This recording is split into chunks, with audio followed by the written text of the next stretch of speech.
Bueno, a continuación, de acuerdo a la programación, continúa la charla de manejo del paciente en shock, que será dada por el doctor Juan Carlos Falcones. Creo que lo vi conectado al Zoom. Hola, Hola, doctor. ¿qué tal? ¿Cómo están? Bien, ¿y usted? Bien, bien. Aquí, como dijo el doctor, un viernes en la tarde, ansioso de clases. Doctor, como habíamos planeado que fuera a las 8:10, no sé si usted prefiere comenzar de inmediato o... Sí, por supuesto. Sí, Ya, ¿sí? sí, lo hacemos entero. Un segundo.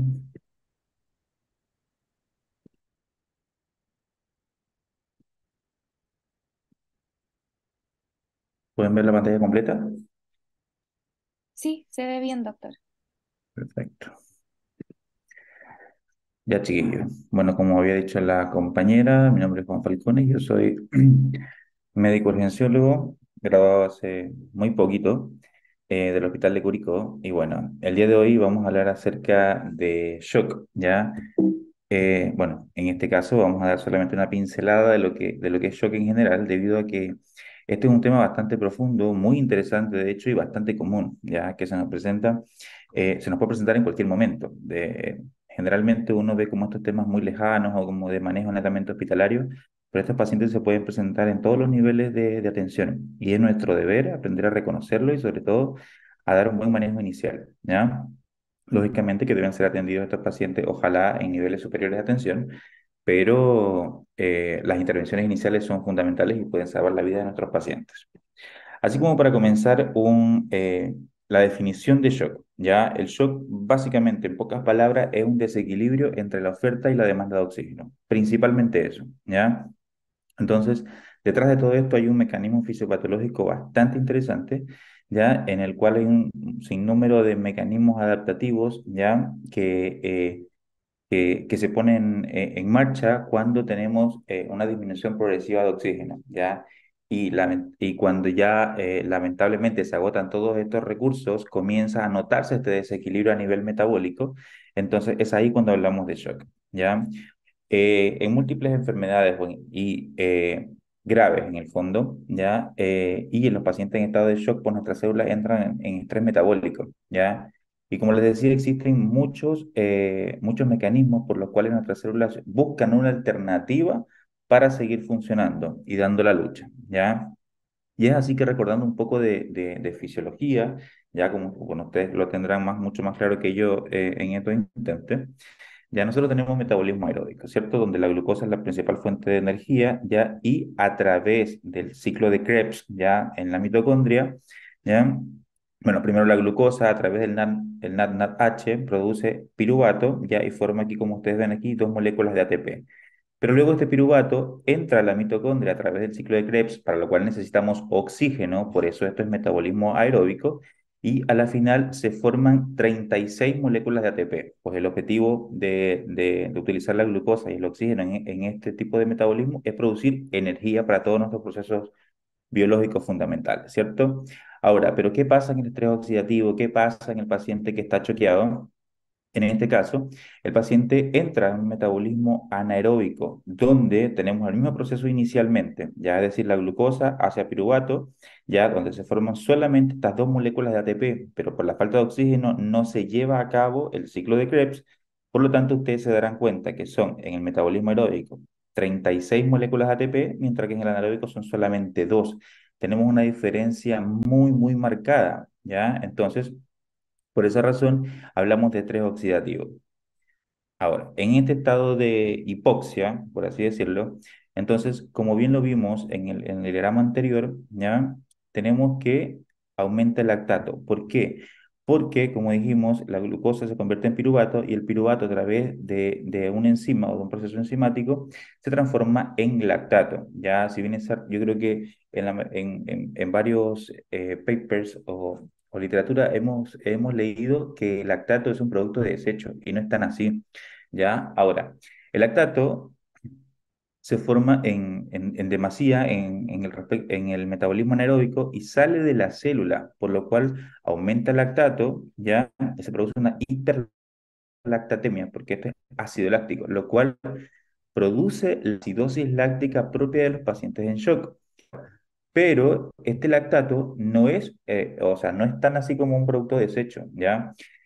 Se produce mucho piruvato y el piruvato en lactato. La diferencia entre estos dos es que el lactato puede salir de la célula, mientras que el piruvato no puede hacerlo, ¿ya? Entonces, este lactato ya se libera a la circulación y puede ser utilizado por otros órganos. ¿Por qué?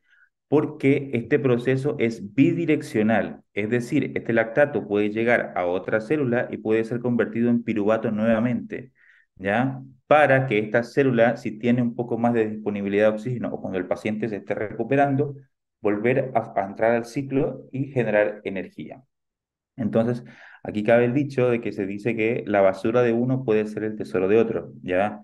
Porque si bien es cierto, cuando nosotros estamos en un proceso de alta demanda metabólica, ya como ustedes sabrán, este proceso evolutivo en el cual el cuerpo prioriza los órganos más importantes ya sobre los menos importantes, y bueno, como el corazón es uno de ellos justamente, ¿cierto? Entonces, el corazón tiene un metabolismo principalmente oxidativo, ya, pero también usa algunos ácidos grasos. Pero en estado de estrés metabólico, con aumento de la demanda y también la disponibilidad de lactato, este corazón podría usar hasta 60% de lactato ya para producir energía, por el mecanismo que les dije anteriormente. Toma el lactato que está muy elevado en la sangre, producto del estrés metabólico, del metabolismo anaerobio, y lo convierte en piruvato y lo transforma en energía, ¿ya? Entonces, el lactato no es del todo malo, no es solamente un producto de desecho, no es solamente un marcador de hipoperfusión, también puede ser combustible para algunos órganos, ¿ya? Tanto corazón, músculos, entre otros, ¿ya? Otra cosa importante que tenemos que tener en cuenta en el paciente que está choqueado es la adrenergia, ¿ya? La adrenergia es parte de los procesos adaptativos, parte de los procesos compensatorios, ¿ya? Por ejemplo, en todo paciente que está sufriendo algún tipo de injuria, en este caso, paciente choqueado es una injuria global, ¿cierto? Entonces, este paciente exprime las suprarrenales con el objetivo de liberar estas catecolaminas, ¿ya? Y estas catecolaminas van a producir un sinnúmero de efectos, todo para contrarrestar lo que está pasando, ¿ya? Es decir, el paciente se vuelve, se pone, se aumenta la frecuencia cardíaca, ¿cierto? Taquicárdico, aumenta la presión arterial, se apretan los vasos, aumenta la contractibilidad cardíaca, en fin, ¿ya? Entonces, por esa razón, nosotros en un paciente en las fases iniciales vamos a tener un paciente que está muy hipertenso, está taquicárdico, qué sé yo. Y ahí vamos con lo siguiente. Por un tema con fines netamente académicos, ya vamos a dividir el shock en estas etapas. Primero está la fase compensatoria, la fase no compensatoria y la fase irreversible. Como les decía, esto es algo como más bien académico, porque en vivo, en el paciente, de repente es muy difícil clasificar a los pacientes o encasillarlos en cada una de estas categorías. Muchos de los trabajos más actualizados ni siquiera hablan de esto, ¿ya? Pero es como para más o menos entender un poco cómo es el proceso evolutivo del shock. ¿Ya? Por ejemplo, en la fase compensatoria, este paciente está utilizando todos sus mecanismos adaptativos, todos sus mecanismos compensatorios para contrarrestar la enfermedad. Entonces, es un paciente que tiene una adrenergia, pero por el techo. Entonces, es un paciente que lo vamos a encontrar taquicárdico, puede estar hipertenso, normotenso y taquipnéico. Recuerden ustedes que ante cualquier proceso grave, ya cuando comienza a alterarse el pH, sobre todo la acidosis en este paciente, el primer signo vital que se altera es la frecuencia respiratoria, ¿ya? De ahí la importancia de tomar la frecuencia respiratoria en los pacientes y no hacer lo que bueno, no sé, yo creo que todos alguna vez lo hicimos. Es como decir, el paciente tiene 18, 19, porque se ve que respira bien y todo, y no nos tomamos el tiempo de tomar la frecuencia respiratoria, ¿ya? Entonces a veces de repente vemos a los pacientes en el reanimador que respiran como 40 veces por minuto y vamos a ver la categorización y dice que respira 21. Entonces, a lo que voy es que un paciente que ustedes de repente ven, uno aprende a sensibilizarse un poco con este tema de el paciente no se ve bien, siento que respira un poquito más rápido, qué sé yo. Puede que esté con los signos vitales estables, pero se ve un poquito taquipnéico. Ese paciente algo tiene. Porque como les digo, el primer signo vital que se altera es la frecuencia respiratoria, ¿ya? Entonces podemos tener este perfil de paciente que es prácticamente un paciente que está corriendo contra reloj para tratar de contrarrestar el shock, ¿ya? Luego tenemos la fase no compensatoria en la cual el paciente podría estar taquicárdico, normocárdico o incluso un poco bradicárdico, ¿ya? un paciente que está hipotenso, ¿ya? Y que sigue taquipnéico todavía, para tratar de compensar su acidosis, ¿no? Y lo último es la fase irreversible, que es un paciente que está bradicárdico, hipotenso, hipopneico, mucho mal, o sea, mal perfundido, etcétera. Entonces es un paciente del cual ya llegamos tarde, ¿ya? Entonces, ¿por qué hago alcance con respecto a estas fases y por qué más o menos se distinguen cada uno de estos, de los signos vitales en cada uno de estos procesos? Por lo siguiente, este mensaje es muy importante y tienen que quedarse con él, que el shock no es igual a hipotensión, ¿ya? Es decir, si yo espero a que el paciente esté hipotenso para decir que mi paciente está choqueado, lamento decirle que llegamos tarde, ¿ya? Un paciente puede estar choqueado y puede estar hipertenso, sí. Un paciente puede estar choqueado y puede estar normotenso, sí, por lo que vimos anteriormente, ¿ya? Entonces, asimismo, todo paciente hipotenso tampoco significa que esté en shock, ¿ya? Porque hay pacientes que manejan presiones un poco más bajas de lo normal, ¿ya? Pero no están choqueados. Entonces tenemos que reconocer los signos clínicos de shock, ¿ya? Entonces recuerden, este mensaje es muy importante. No todo paciente, o sea, shock no es igual a hipotensión, ¿ya? Un paciente puede estar hipertenso, normotenso y puede estar choqueado. Ahora, la palabra mágica aquí es la perfusión, ¿ya? La perfusión es sumamente importante y es algo que podemos valorar clínicamente y nos da muchísima información, ¿ya? Y así que vamos a buscar la conciencia, ¿ya? Es decir, la perfusión cerebral, ¿ya? ¿Cómo evaluamos la conciencia? Puede haber alteraciones cual y cuantitativas, es decir, un paciente puede estar soporoso, nubilado, somnoliento, como ustedes quieran llamarle, ¿ya? Cuando hablamos de procesos clínicos como estos, clínicos metabólicos, ya tenemos que hablar con esos términos, ¿ya? Aquí no vale el término de decir, bueno, pucha, ¿sabe que el paciente está séptico? Tiene un Glasgow de 5, de 6. No. Recuerden ustedes que el Glasgow es solamente para los pacientes en trauma, ¿ya? Aquí hablamos de pacientes soporosos, sopor superficial, sopor medio, sopor profundo, etcétera. ¿Ya? También evaluamos la perfusión renal, es decir, la oliguanuria, ¿ya? Ahora, claramente que un paciente grave probablemente no nos va a aportar, no nos va a decir orine más, orine menos, qué sé yo, ¿ya? Pero es un dato importante, ¿ya? Y lo otro, y lo que nos brinda muchísima información, es el llene capilar. Este verdaderamente lo podemos hacer al lado de la cama del paciente, es bastante barato, podemos hacerlo las veces que sean necesarias, ¿ya? Un llene capilar normal, hablamos de menos de 3 segundos.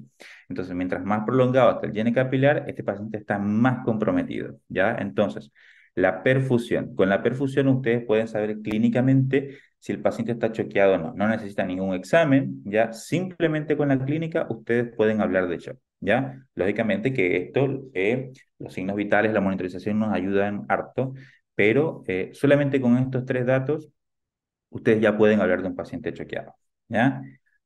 Ahora, el examen físico es muy, muy importante, por eso uno de los principales consejos para ustedes es que siempre examinen al paciente completo. El paciente hay que descubrirlo, ¿ya? A veces este paciente viene seguramente con mucho frío, aunque haga fuera 40 grados de calor, el paciente tiene mucho frío porque está mal perfundido, viene con mucha ropa encima, viene abrigado, o a veces cuando está transportado por el SAMU, la ambulancia, viene abrigado porque el paciente dice que tiene frío.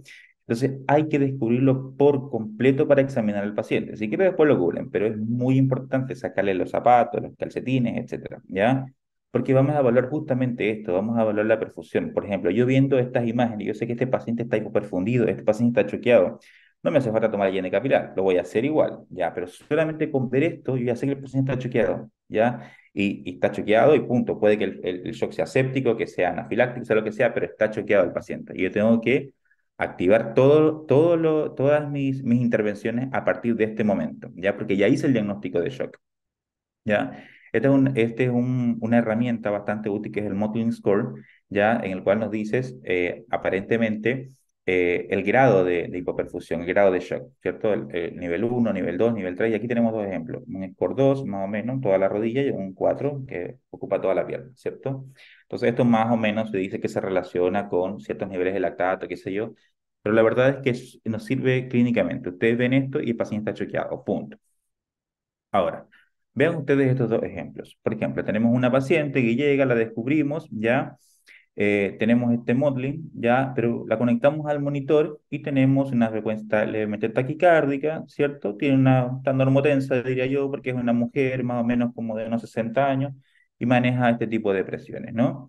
Y tenemos otro paciente que igual también se ve con este Motley, ya aquí ya está, tenemos un motilidad abdominal, es decir, un Motley más o menos de 5 como el más alto en la escala, y claro, está muy taquicárdico y está severamente hipotenso. Entonces, si yo les preguntara a ustedes, ¿cuál de estos dos pacientes está choqueado?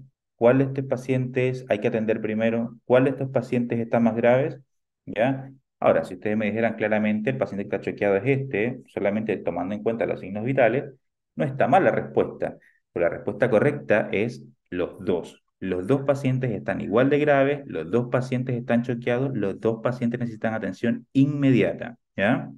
Ahora, claramente que la hemodinamia de uno está más comprometida, ¿ya? Y quizás este paciente tenga una mortalidad un poco más alta, pero los dos pacientes deben ser atendidos inmediatamente, ¿ya? Porque si bien es cierto, sus signos vitales difieren un poco, pero aquí nosotros no estamos atendiendo los monitores, estamos atendiendo del paciente, y el paciente tiene signos de shock y de hipoperfusión, ¿ya? Entonces, como les digo, probablemente esta paciente, al ser un poco más joven, tiene sus mecanismos compensatorios activados todavía y está compensando un poco, pero va a llegar un momento en que esto se va a agotar, ¿ya? Entonces, la identificación precoz de esto es lo que va a salvar la vida del paciente, ¿ya? Y aquí, bueno, el Saving Life, tenemos que tener en cuenta que esto es un trabajo en equipo, ¿ya? Y solamente el reconocimiento precoz de estos pacientes salva la vida, ¿ya? Es un trabajo en equipo de los médicos, de las enfermeras, de los paramédicos, internos, de todo, de los alumnos. Cualquier persona podría reconocer a estos pacientes y debe tener atención inmediata. Ahora, pasemos rápidamente a lo que son los tipos de shock. Ya yo creo que ustedes han leído harto de esto.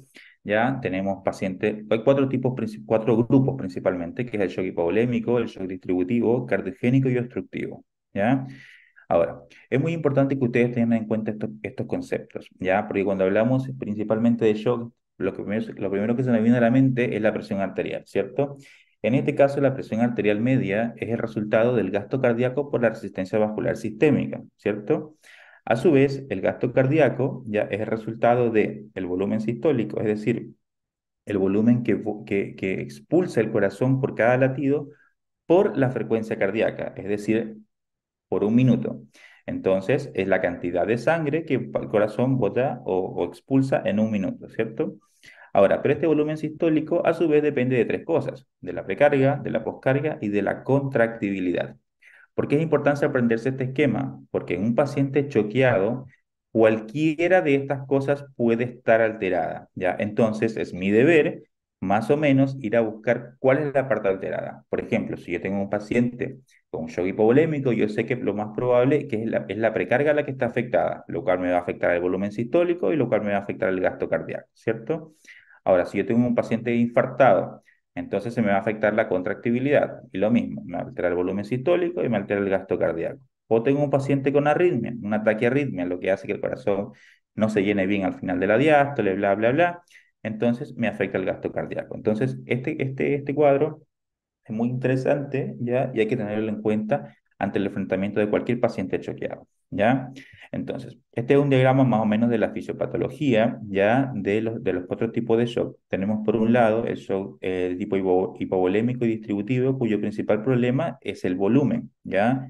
En el hipovolémico, lógicamente que hay una disminución, ya sea de sangre o de fluidos, y el distributivo es el tema, o sea, el problema es la ubicación del volumen, porque hay daño del sistema vascular con aumento de la permeabilidad y el líquido se escapa hacia un tercer espacio, ¿cierto?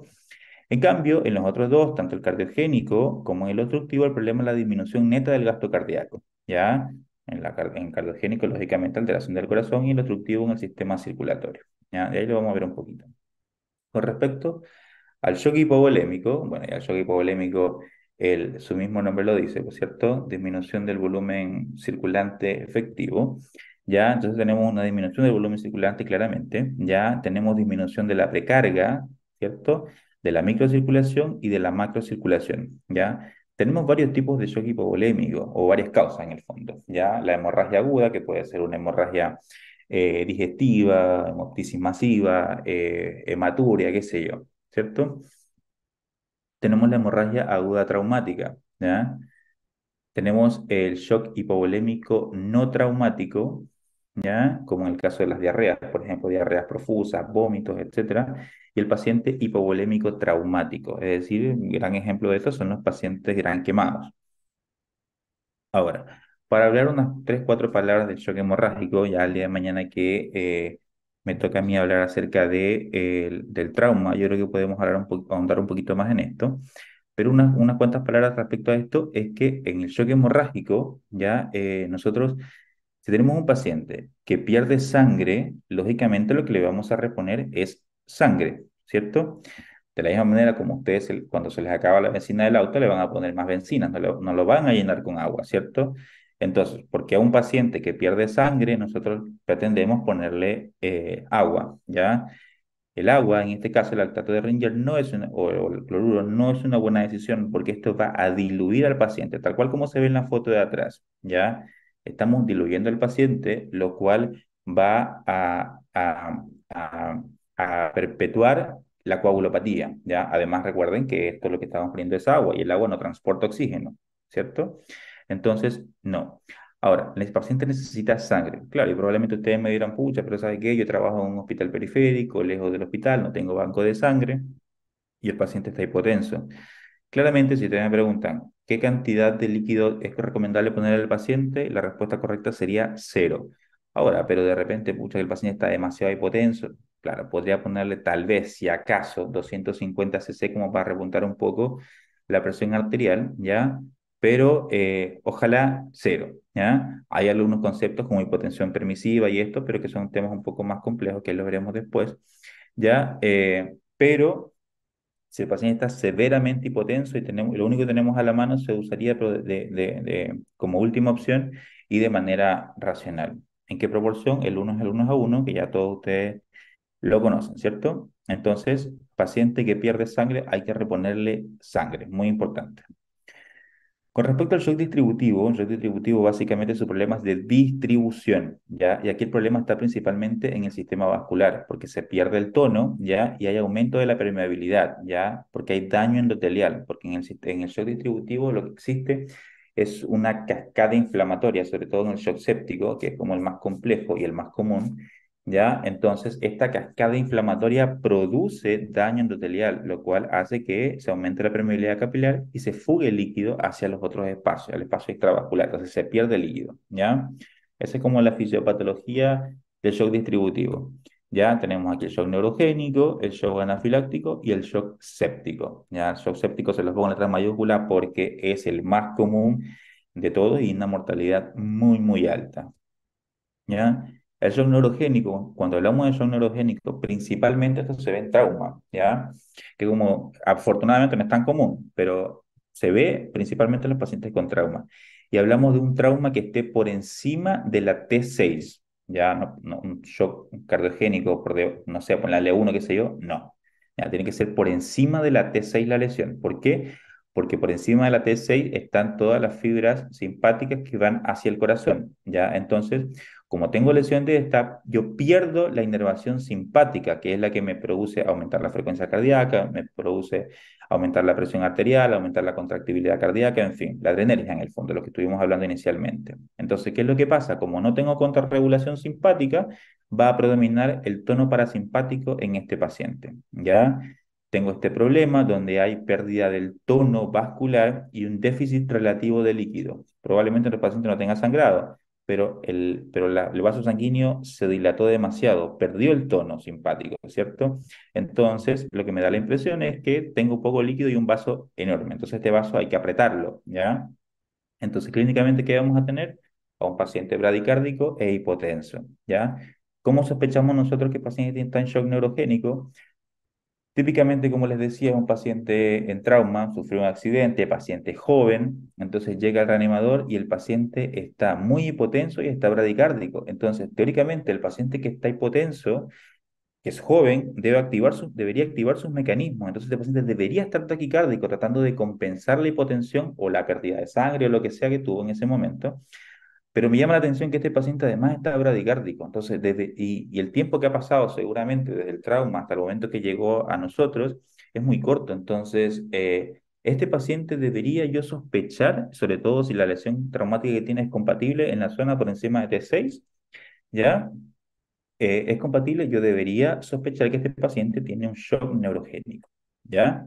Ahora, ¿cómo trato yo el shock neurogénico? Con líquido, ¿ya? Y con drogas vasoactivas, ¿ya? Ahora, ustedes me dirán, pucha, sí, pero probablemente es traumático y si el paciente además tiene relacionado o combinado un shock hemorrágico, ahí ya cambia la cosa, porque ya no le puedo meter mucho líquido, ¿cierto? Por lo que hablamos anteriormente.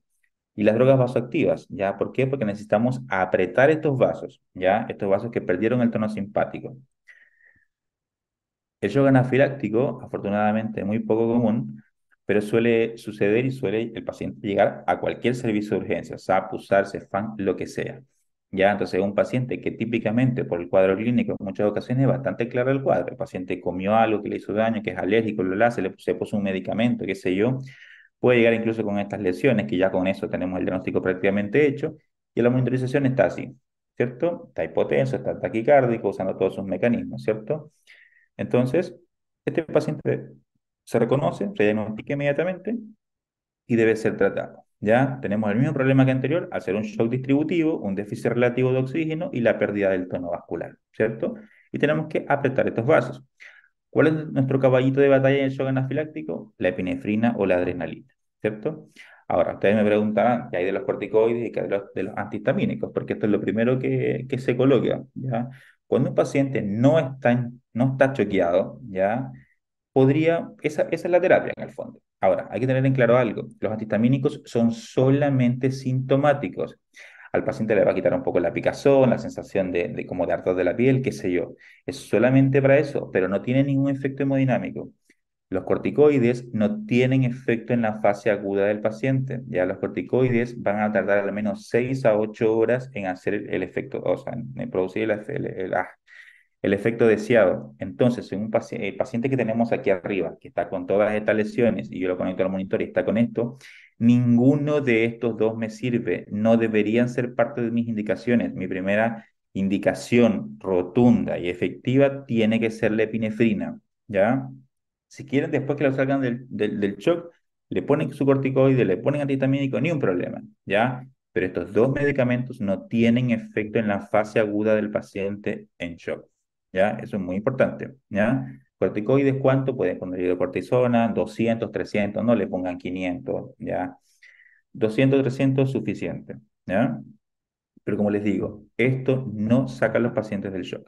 Ahora, otra cosa, que muchas veces los pacientes puede que no tengan estas lesiones características, ¿ya? El hecho de que no tenga urticaria, no tenga esto, no lo exenta de que tenga un shock anafiláctico, ¿ya?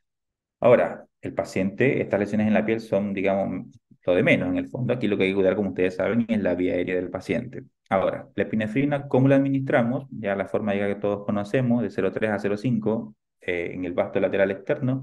Miren, la verdad, media ampolla. No hay que complicarse midiendo 0,3 porque son un chico, usted le dan, a su enfermera le dicen, póngale media ampolla intramuscular en este momento, rápido, porque este paciente que llega inmediatamente en muchas ocasiones tardaríamos mucho rato en tomarle una vía, ¿cierto? Ya, entonces, media ampolla intramuscular. Si el paciente no repunta, media ampolla más y media ampolla más hasta que tenga una vía, ¿ya? Hay otras dos maneras de colocar la adrenalina. Supongamos que ya tienen la vía o era un paciente que ustedes estaban atendiendo, le indicaron un medicamento y les hizo un shock anafiláctico justo ahí de frente de ustedes, ¿ya? Tenemos dos maneras de pasar adrenalina. Tenemos algo que se llama la dirty solution, ¿ya? O solución sucia, en la cual ustedes van a tomar una ampolla de adrenalina, ¿ya? Como ustedes verán, la ampolla viene en 1 ml, ¿ya? Que viene 1 miligramo diluida 1 en 1000, es decir, 1000 microgramos, ¿cierto? Entonces, lo que ustedes van a hacer es una ampolla en 1000 cc o media ampolla, que son 500 microgramos, en 500 cc. Y es decir, que vamos a tener una relación de 1:1. En cada ml va a haber 1 microgramo de adrenalina, ¿cierto? Entonces, ¿qué es lo que ustedes van a hacer? Hacen esta preparación y la dejan que caiga, a chorro nomás, ¿ya? Entonces, ustedes están aportando líquido, porque también en el manejo del shock anafiláctico, como hay un déficit relativo, porque se escapó todo el líquido, ¿cierto? Porque es un shock distributivo, entonces, aportamos líquido y aportamos adrenalina. Entonces, ustedes dejan caer nomás, abren toda la llave y que le llegue adrenalina al paciente, ¿cierto? Y que le llegue líquido además, ¿ya? Mientras ustedes hacen otras intervenciones, como por ejemplo, procurar o preocuparse de la vía aérea del paciente, si en caso hay que ponerle otra vía, ¿cierto? Cualquier otra cosa que estamos haciendo a la par. Entonces, la Deep Solution ahí, que es una bastante rápida de prepararla, de hecho, ¿ya? Y otra cosa es la push dose. El push dose es ya un poco, algo un poco más fino, ¿cierto? La push dose hay que prepararla de la siguiente manera. Yo tengo una jeringa en la cual yo lleno la ampolla de adrenalina, ¿cierto? Eso constituye un cc nada más, porque es lo que trae la ampolla. Ahora, esta jeringa de 10 yo, este uno ya que tenía de la adrenalina, la llevo, la lleno con 9 cc de suero fisiológico, de suero, de cloruro de sodio, ¿cierto? Entonces, en esta primera jeringa, yo por cada ml tengo 100 microgramos, porque es dividir 1000 para 10, ¿cierto? Ahora, de esta jeringa que yo preparé en primero, yo le boto 9 y me quedo otra vez con un ml y la vuelvo a llenar hasta 10. Es decir, que ya está más diluida la segunda jeringa y por cada ml tengo 10 microgramos. Y a este paciente yo le voy a poner 10 o 20 microgramos cada 2 a cada 3 minutos, ¿ya? Es decir, entre 1 y 2 cc, ¿ya? Entonces, porque cada cc tiene 10 microgramos. Entonces, le voy a poner 1 cc o 2 cc, 10 o 20 microgramos en dosis repetida. ¿Ya? Son las tres formas de aplicar la adrenalina ya en un paciente con shock anafiláctico. La más rápida, como le decía, la intramuscular. En muchas ocasiones el paciente puede estar muy mal hiperfundido, muy, muy mal. Entonces, claramente, ustedes van a poner ahí en un músculo que está hipoperfundido y probablemente no van a tener la respuesta rápida que están buscando, pero justamente hasta que puedan tener una vía y puedan hacer cualquiera de estas dos que acabo de mencionar, ¿ya? El shock séptico, ¿ya? El shock séptico es bastante común y es también el reconocimiento precoz salva vidas, muy importante, ¿ya? Entonces, como vemos en la imagen, un paciente es fácilmente reconocible. El paciente está choqueado, está moribundo y este paciente no tenemos duda que tiene un shock séptico, ¿ya? Pero muchas veces los pacientes no están tan así, pues los pacientes de repente están con algunos síntomas bastante sutiles, pero solamente la sospecha puede salvar la vida del paciente. Por eso el reconocimiento precoz es parte importante de esto, para lo cual tenemos que entrenarnos, ¿cierto? ¿Qué es la sepsis? Este concepto tienen que tenerlo súper claro ustedes, ¿ya? La sepsis es la disfunción orgánica debido a la respuesta desregulada del huésped ante la infección. Ese concepto tienen que aprendérselo, ¿ya? Entonces, estamos hablando de un paciente que tiene cascada inflamatoria y que esto trae una cascada de cuestiones que el cuerpo intenta defender al paciente, pero esa reacción inflamatoria termina jodiéndolo más en el fondo. Así que el reconocimiento precoz del paciente séptico puede salvar la vida del paciente, ¿ya? Ahora, les traigo esto, que es algo que salió o es un diagrama que sale en esto de la campaña Sobreviviendo a la Sepsis, que ustedes seguramente lo habrán leído, ¿ya? Entonces, como ciertos tips, ¿ya? Y extrapolado a nuestra realidad, ¿ya? Esto es lo que se conoce como el bundle de la primera hora, ¿ya? O la hora de oro, si ustedes le quieren llamar, ¿ya? Y entre los consejos que nos dan esta Sociedad Internacional del Manejo de la Sepsis, dice, medir el lactato, los niveles de lactato, ¿ya? Y claro, generalmente si el paciente tiene más de 2 milimoles o más de 20 miligramos por decilitro, el paciente está choqueado, ¿ya? Pero generalmente esto ocurre en el primer mundo, donde tienen una máquina que mide el lactato, ahí justamente en el reanimador, que son 30 segundos que dura la máquina en darnos el nivel de lactato. Nosotros no, pues nuestra realidad local es que pedir un examen de esto puede tardar hasta 1 hora, 2 horas. Nosotros no tenemos ese tiempo con este paciente. Y ya si nosotros vimos clínicamente el paciente mal perfundido, oligúrico, con compromiso de conciencia, qué sé yo, ya tenemos el diagnóstico, ya, por lo menos el diagnóstico clínico. Así que esto de la medida de lactato está dentro de los exámenes que vamos a solicitar, pero no son una prioridad. Aquí pone como segundo punto obtener los cultivos de sangre antes de administrar los antibióticos. En un mundo ideal sería así, ¿ya?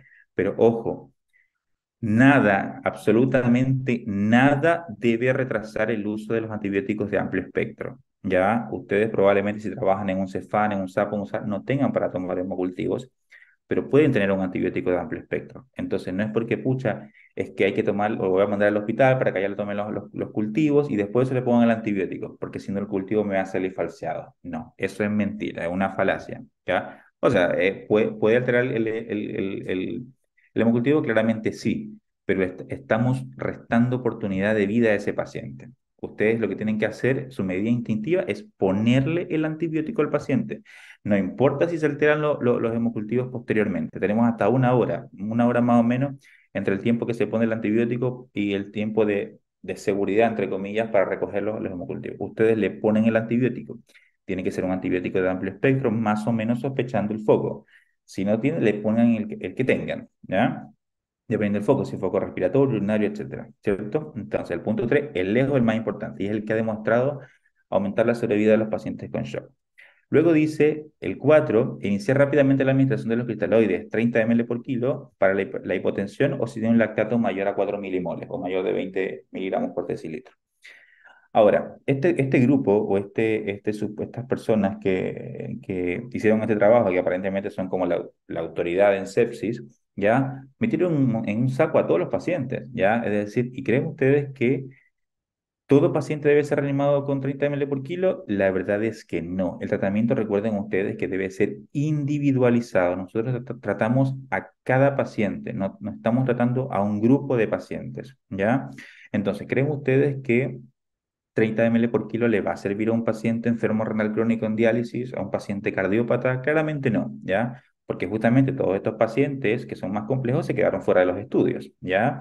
Los estudios, el grupo que se estudia en estos trabajos, son personas que tienen patologías no tan severas como las que mencioné, ¿ya? Entonces, 30 ml por kilo, no, eso no se da para todos los pacientes. Nosotros tenemos que trabajar a dosis respuesta, es decir, este paciente requiere nuestra presencia, tenemos que plantarnos al lado de ese paciente, ya no nos podemos ir, no es que pucha, ponle 500, ponle 1000, voy y vuelvo a revolverlo un rato más. No, este paciente requiere nuestra presencia ahí al lado. Yo lo que hago es dar una indicación y ver la respuesta que tuvo esa indicación. Es decir, yo le digo a la enfermera, pásele 500 cc en bolo o 1000 cc en bolo de lactato de Ringer, por ejemplo, ¿ya? Y una vez que termine de pasar, yo tengo que reevaluar mi paciente, a ver si necesita más líquido, si no se congestionó, qué sé yo, sobre todo en los pacientes que tienen esta restricción hídrica, ¿cierto? Los enfermos renal crónicos, los cardiópatas, etcétera.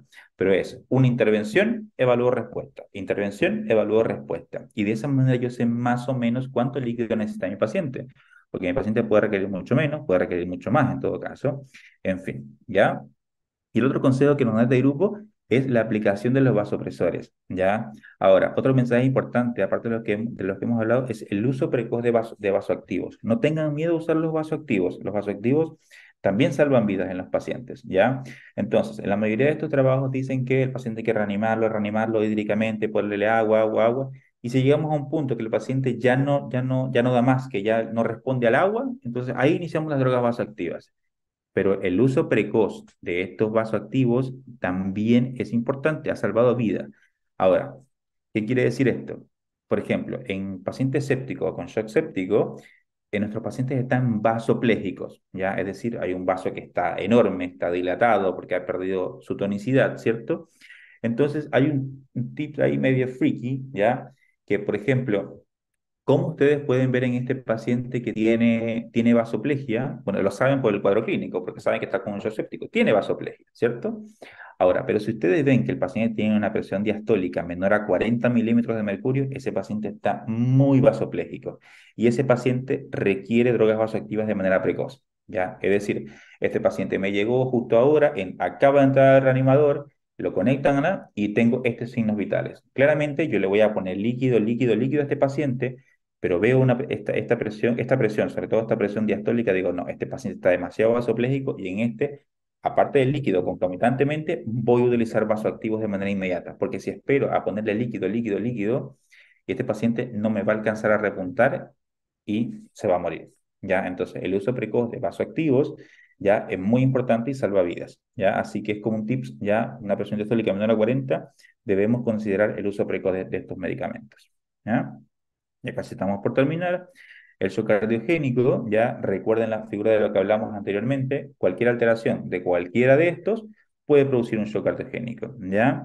Por problemas en el miocardio, lejos el más frecuente son los infartos, ¿cierto? Las coronariopatías. Asimismo, podemos tener infecciones como la miocarditis, la pericarditis, etcétera, las valvulopatías y las arritmias, la bradio o taquiarritmias, cada una con su tratamiento específico, ¿ya? Que no vamos a andar en eso. Ahora, generalmente, cuando nosotros como operados nos enseñan que el paciente que está con shock cardiogénico hay que darle medicamento y el tratamiento de elección es la dobutamina, porque como el corazón no se contrae bien, entonces tenemos que darle un inotrópico, algo que haga que este corazón se contraiga con más fuerza, qué sé yo, ¿ya? Y aquí tenemos estas dos, la norepinefrina y la dobutamina. ¿Quién va primero? ¿Ya? Mi paciente que yo sé que tiene un shock cardiogénico, ¿ya? ¿Qué le pongo primero? La norepinefrina, le pongo la dobutamina, ¿ya? Porque claro, tengo un shock cardiogénico, este corazón no se contrae bien, qué sé yo, yo necesito algo para que se contraiga mejor. Entonces uno dice, bueno, el mejor perfil es la dobutamina, porque la dobutamina es un inodilatador, ¿cierto? Tiene una potente aumento de la contractibilidad cardíaca, ¿cierto? Claro, pareciera el, el medicamento perfecto, pero no, no es tan así, ¿ya? Hay que pensar un poco más allá. Esto es un tema un poquito más profundo, pero vamos a tratar de simplificar lo más posible. La norepinefrina o noradrenalina ya es un medicamento que tiene un amplio poder alfa, ¿ya? O sea, que tiene mayor afinidad por los receptores alfa que están hacia la periferia, es decir, que aprieta los vasos, ya es vasoconstrictor, pero también tiene un poco de beta uno, ¿ya? Los receptores que están a nivel cardíaco y que favorecen la contracción ventricular. Entonces, la norepinefrina es como lo mejor de los dos mundos, ¿cierto? Me aprieta los vasos, ¿ya? Pues recuerden que este es un paciente que seguramente está un poco más vasodilatado, entonces me aprieta los vasos, mantiene una buena presión arterial y aparte me da mayor contractibilidad, ¿cierto? ¿Qué pasa con la dobutamina? ¿Ya? La dobutamina tiene muchísimo mayor efecto beta uno que la norepinefrina, y decir, pucha, es verdad, entonces tengo un mejor poder o sea, de contractibilidad, ¿cierto? Parecería ideal, pero ¿qué es lo que pasa? Que la dobutamina también tiene efecto beta 2, ¿ya? Y el beta 2 en la periferia me produce vasodilatación. Entonces, a este paciente lo voy a vasodilatar y lo voy a potenciar más todavía. Tengo mayor contractibilidad, pero más hipotensión. Y entonces el paciente se me está choqueando. ¿Ya? En muchas ocasiones nos han presentado pacientes, decir, tengo un paciente con un shock cardiogénico que no me responde a la dobutamina, entonces el paciente está más choqueado porque está más hipotenso, entonces, no, doctor, le aumenté la dobutamina y sigue hipotenso. No, está peor, está más hipoperfundido. Claro, porque le pusieron solamente dobutamina, pero no hay nadie quien apriete los vasos, ¿ya? Y el efecto de la dobutamina hace que los vasos sanguíneos se sigan dilatando y la presión arterial cae. Entonces, el medicamento de elección en el shock cardiogénico es la norepinefrina. Si ya yo tengo norepinefrina en el sistema y me hace falta contraer un poco más ese corazón, yo uso concomitantemente una dopamina, ya que el efecto beta 2 va a ser contrarrestado por el efecto alfa periférico de la norepinefrina. Así que ojo con eso. Por último está el shock obstructivo, ya como su nombre lo dice, obstrucción del flujo, ya, así que está el neumotórax, principalmente el neumotórax a tensión, que lo podemos ver después en trauma, el TEP masivo y el taponamiento cardíaco, en el trauma principalmente, ¿no? Cada uno con su tratamiento específico, ¿ya? Esto es un esquema, yo creo que ustedes lo han visto en todos los libros, ya en todos los trabajos, ya las características de cada uno de los shocks, del shock distributivo, donde los vasos sanguíneos se ven más grandes, ¿cierto? Porque están dilatados, pérdida del tono, ya, y aumento de la permeabilidad capilar. El shock hipovolémico, donde los vasos están vacíos, básicamente. El cardiogénico, donde el problema es el músculo cardíaco. Y el obstructivo, por ejemplo, puede ser un TEP, ya puede ser un taponamiento cardíaco, en fin, una representación esquemática nada más de lo que hablamos. Casi ya para terminar, el bonus track, ¿ya? Es muy importante y ojalá que ustedes puedan entrenarse en ecografía, ya que la ecografía es una herramienta fundamental en el enfrentamiento de un paciente choqueado, ¿ya? En muchas ocasiones tenemos información clínica limitada, historia clínica limitada, entonces la ecografía, ya sea con estos aparatos un poco más avanzados, con la ecografía portátil, a través de un protocolo que es el RUSH, que es el Rapid Ultrasound in Shock, ya nos brinda muchísima información, ya al momento de examinar a un paciente, ya se hace al lado de la cama porque en muchas ocasiones el paciente está tan choqueado que no lo puedo mandar a TAC. Entonces, yo uso el ecógrafo al lado de la cama del paciente. Y otra cosa muy importante que también me sirve para evaluar mis intervenciones. Yo le pasé mil de embolo de lactato a mi paciente de líquido, entonces yo voy a evaluar el pulmón a ver si no se está congestionando. Si no se está congestionando, ya digo, perfecto, 1000 más. Voy y lo mido y así. Me sirve para reevaluar mi paciente, ¿ya? Porque no le, bueno, antes lo que se hacía era tomar radiografías, pero no puedo estar tomando radiografías. Ahora con la tecnología, en este caso con los eco, tengo harta probabilidades de dar seguimiento, ¿ya? Diagnóstico y seguimiento de mis pacientes, ¿ya? Nosotros en el Hospital de Curicó, junto con los otros colegas, estamos pensando en algún momento dar estos cursos de POCUS, ¿ya? De Point of Care Ultrasound, ¿ya? O Eco Bedside o ecografía al lado de la cama. Así que para la persona que esté interesada, pues ojalá que estén atentos, ¿ya? Porque si bien es cierto, en sus lugares de trabajo, esto les puede salvar muchas dudas, ¿ya? Y es una herramienta bastante útil en el momento de diagnóstico, en el momento de evaluar pacientes. Así que estaría muy bueno que pudieran profundizar un poco más en el tema del uso del ultrasonido. La curva de aprendizaje es muy corta, bastante interesante, ¿ya? Así que ojalá lo tengan en cuenta, ¿ya? Y le demos oportunidades al ecógrafo. Ya la época, la era del estetoscopio quedó a un lado, ¿ya? Porque es importante utilizar todas las herramientas que tenemos, porque en muchas ocasiones tenemos el shock mixto, ¿ya? Es decir, no, ustedes dicen, ya, no, el shock séptico se identifica así, el shock hemorrágico así, todo, pero podemos tener, tenemos una mezcla de shock. Podemos tener el paciente que tuvo un politrauma, el paciente está con shock cardiogénico, pero a la vez también por el mismo trauma tiene un shock hemorrágico. Puedo tener un paciente que inició con un shock séptico que está muy, muy mal y hace un infarto por demanda, un infarto de tipo 2 y entonces también se me agrega un shock cardiogénico, entonces tengo las dos, ¿cierto? O también el paciente que está con shock indiferenciado, un paciente que le llega a usted y usted diagnostica que está con shock, pero no logran identificar qué tipo de shock es. No saben si es cardiogénico, no saben si es séptico, ¿ya? Porque no tienen la información suficiente, pero ustedes saben que está choqueado porque está moteado, por lo que sea. Entonces, ahí las herramientas como el POCUS, como el ultrasonido nos da muchísima información, ¿ya? Así que eso, a veces a nosotros nos llegan este tipo de pacientes y también nos toca estudiarlo, hacemos intervenciones del paciente choqueado y estar ahí vigilándolo, ¿ya? De nuestras intervenciones hasta, y lo manejamos empíricamente, ¿ya? Es decir, pucha, está choqueado, pero parece séptico, no parece séptico, igual le pongo el antibiótico, igual le pongo los vasopresores, ¿ya? Igual lo hemocultivo, ¿ya? Entonces, todo ese tipo de cosas hay que tenerlas súper claras, ¿ya? Y bueno, en caso de que tengan dudas, pues nos solicitan ayuda a nosotros, ya siempre los enciólogos con la humildad que nos caracteriza, ¿cierto? Entonces, sabiendo que realmente es así como lo hicimos, ¿ya? Así que estresado y todo, pero bastante interesante, como les digo, estos temas, porque se ve realmente cuando ustedes están frente al paciente, se ve que sus intervenciones surten efecto de manera inmediata. Volemizar a un paciente, ponerle drogas vasoactivas, ustedes ven cómo el paciente mejora ante sus ojos. Y eso es, yo creo que es la parte más gratificante de cualquier médico. Ya a diferencia de los pacientes que ustedes les recetan cosas en el consultorio y no sé qué, lo ven 2 o 3 semanas después, no. En esta cuestión es inmediata. Y en muchas ocasiones, cuando no hacemos las cosas bien, no las hacemos a tiempo, o desafortunadamente el paciente ya estaba listo, no podemos hacer nada, pucha, nosotros lo agarramos en un espectro muy variado y podemos evolucionar hacia salvar al paciente o lamentablemente acompañar a la muerte. Así que eso, chiquillos, bueno, ahí cualquier cosa, cualquier duda, estamos siempre para ayudarnos, prestos a resolver cualquier duda, ¿ya? Eso, pues y ojalá que sea alguien, haya más de uno interesado en la medicina de urgencias.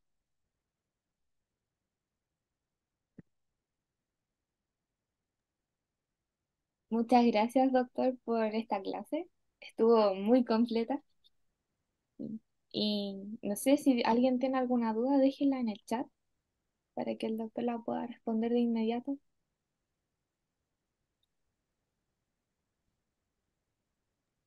También pueden activar su micrófono si quieren. No, está empezando todo en el carrete hoy día, viernes a la noche.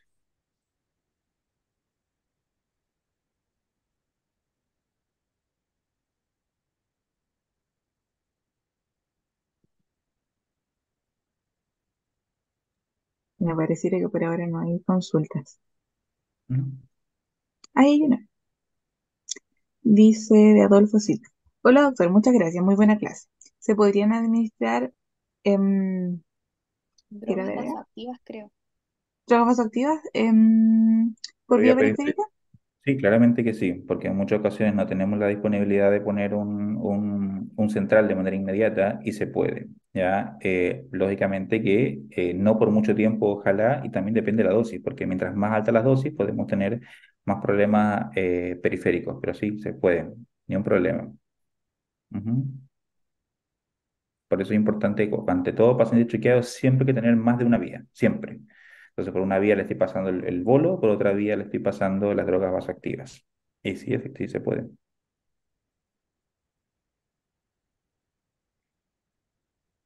Sí, sí.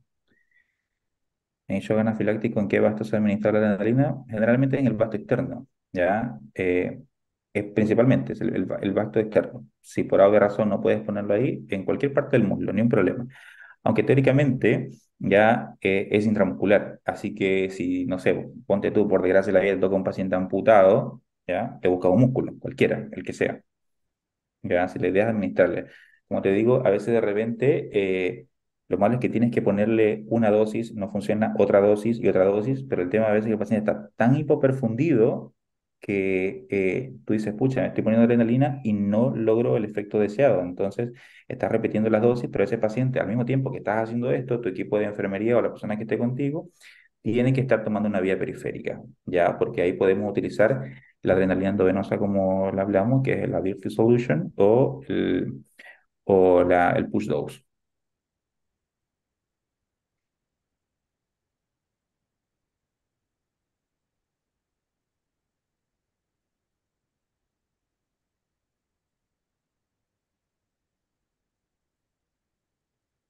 Así que este tema de repente es súper complejo porque es como muy denso, son muchas cosas, ¿ya?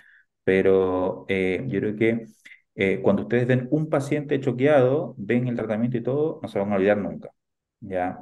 Y el tema es como les digo, que a veces ustedes ven el paciente y se ve claramente choqueado y dice, ya, sí, está choqueado, chévere, bacán y todo el tema, pero el verdadero reto es identificar a los pacientes que están iniciando con shock séptico, con shock lo que sea. Ese es el verdadero reto.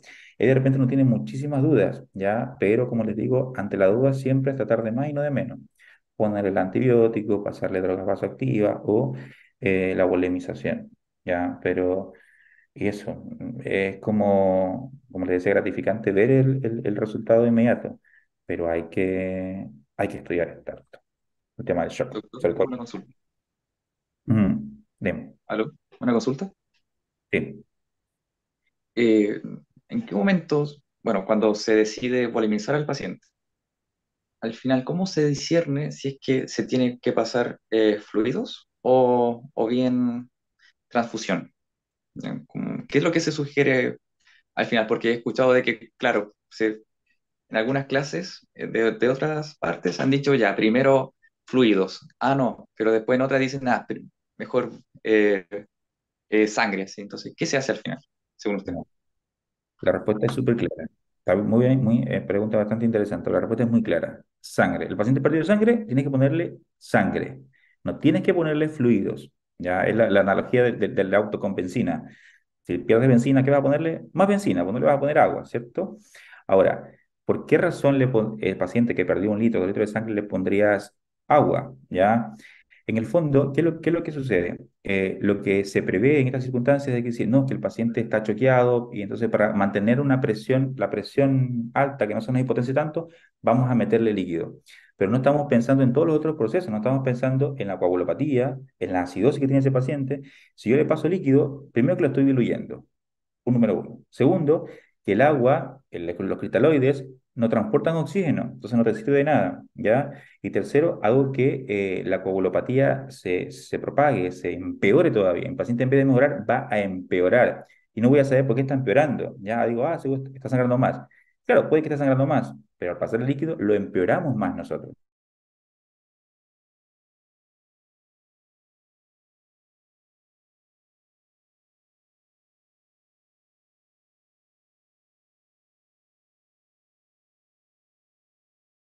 Hay circunstancias en las cuales ustedes, en el lugar donde estén, no tengan banco de sangre. Ya te dicen, están claros que tienen que pasarle sangre a ese paciente. Perfecto.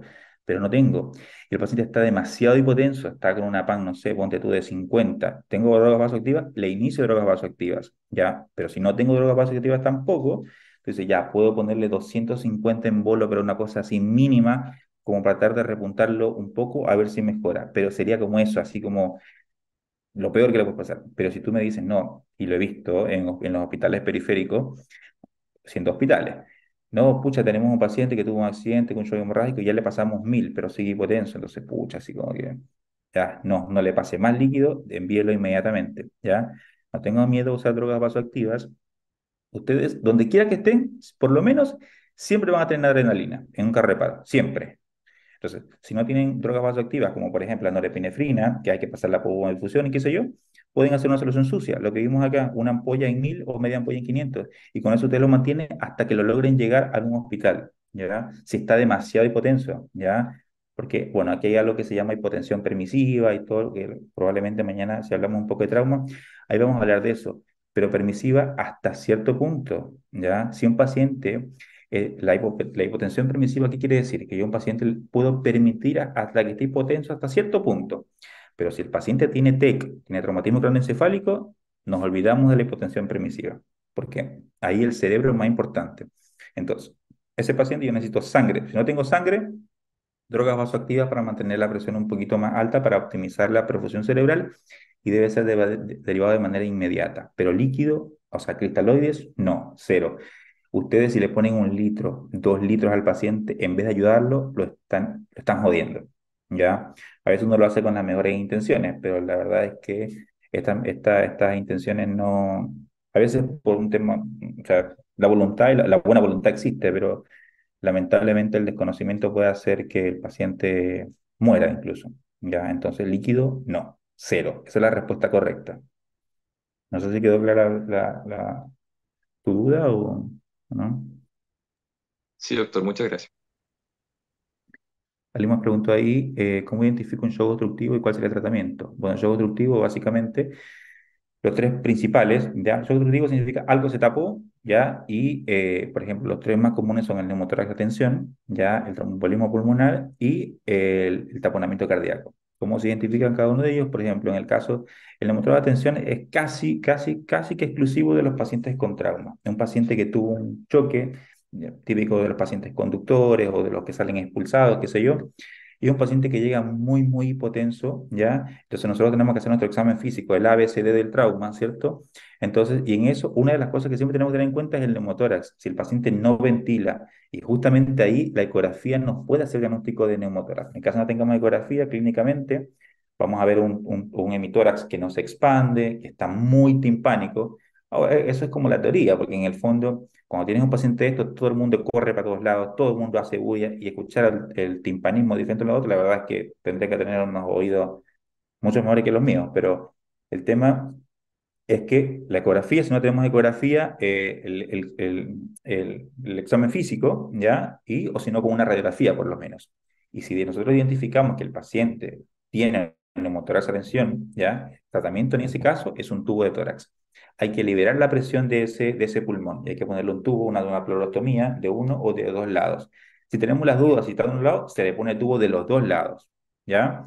Entonces, ese es el tratamiento para el neumotórax de atención. El paciente con TEP masivo es aquel paciente que llegó con disnea de repente, una disnea súbita que no sabemos de qué, ¿cierto? Que puede ser un EPA, que puede ser otra cosa, pero le hacemos el examen físico y no tiene signos de EPA. Es un paciente que tiene factores de riesgo para tener un tromboembolismo pulmonar, es decir, un paciente que, si ustedes le liberan o sea, le ven las piernas, tiene una TBP, por ejemplo, tiene signos de TBP. Ya tiene TBP profunda, o sea, una TBP, perdón, una TBP, y comenzó de repente con disnea súbita. Entonces, para mí, yo digo, 1 más 1 es 2, esto es un TEP hasta no demostrar lo contrario. Y el paciente se me está choqueando, entonces lo que se usa para el TEP es el fibrinolítico, el trombolítico, perdón. Ya, entonces, ese paciente tengo que trombolizarlo de manera inmediata porque si no se va a morir. Ya, pero en este caso la sospecha es alta porque el paciente está muy grave. Si el paciente no está tan grave, me da tiempo para hacerle el angiotac, ya que el angiotac es como el gol estándar para esto, ¿ya? También tenemos la ecografía, nos puede ayudar a diagnosticar tromboembolismo pulmonar, ¿ya? Pero bueno, hay un poquito, hay unas clases de ecografía, ¿ya? Pero la historia clínica es muy sugerente. El paciente que tiene DBP, por ejemplo, que comienza con disnea súbita, ¿ya? Y recuerden, en todo paciente que tiene disnea, siempre tener en consideración como diagnóstico diferencial es el TEP, siempre, no se olviden nunca de eso, ¿ya? Ahí después ustedes pueden hacer el rule-in o el rule-out con el dímero D, qué sé yo, pero siempre debe estar en sus diagnósticos diferenciales el TEP, ya que realmente es bastante olvidado, la gente se olvida mucho de los médicos del TEP, pero a veces esa es la causa, ¿ya? Y el otro que es el taponamiento cardíaco. El taponamiento cardíaco generalmente va a ser muy difícil determinarlo clínicamente. Hay esto que se llama la triada de Beck, que si ustedes recuerdan, que eran los ruidos que están o sea, disminuidos, que tienen gurgitación yugular, ¿cierto? Pero la triada de Beck son signos tardíos, es decir, el paciente tiene estos signos, pero cuando ya está como al borde del paro. Entonces, si nosotros esperamos tener triada de Beck para diagnosticar el taponamiento cardíaco, simplemente llegamos tarde, ¿ya? Entonces, ahí la ecografía, una vez más, nos ayuda a diagnosticar de manera precoz estos pacientes, ¿ya? Entonces, clínicamente es muy complicado, ¿ya? Y el tratamiento depende de la causa. Si tiene un taponamiento cardíaco producto de un traumatismo, ya lo más seguro es que se haya roto un vaso, ya la raíz de la aorta, o si es un trauma penetrante, qué sé yo, no sé, un balazo, lo que sea, con arma blanca, el paciente debe ir a pabellón inmediatamente, no hacemos nada nosotros en el reanimador. Entonces, el tratamiento del shock obstructivo depende de la causa, pero es importante tener en cuenta siempre los principales causas: neumotórax, el TEP masivo y el taponamiento cardíaco. Y los tres podemos verlos y diagnosticarlos con ecografía al lado de la cama del paciente.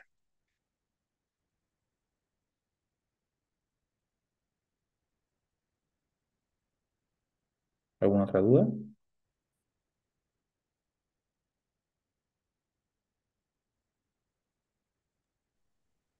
Parece que no quedan más dudas. Bueno, doctor, nuevamente darle las gracias por su buena voluntad, por su tiempo. Y bueno, mañana nos volvemos a ver a las 12:10 con la clase de manejo del paciente politraumatizado. Sí, perfecto. Eso pues, chiquillos. Junten la Muchas duda. gracias a todos. Muchas gracias también a todos los asistentes que todavía están aquí. Nos No vemos sé. mañana en la Chao, mañana. chao. Chao, que estén bien, gracias.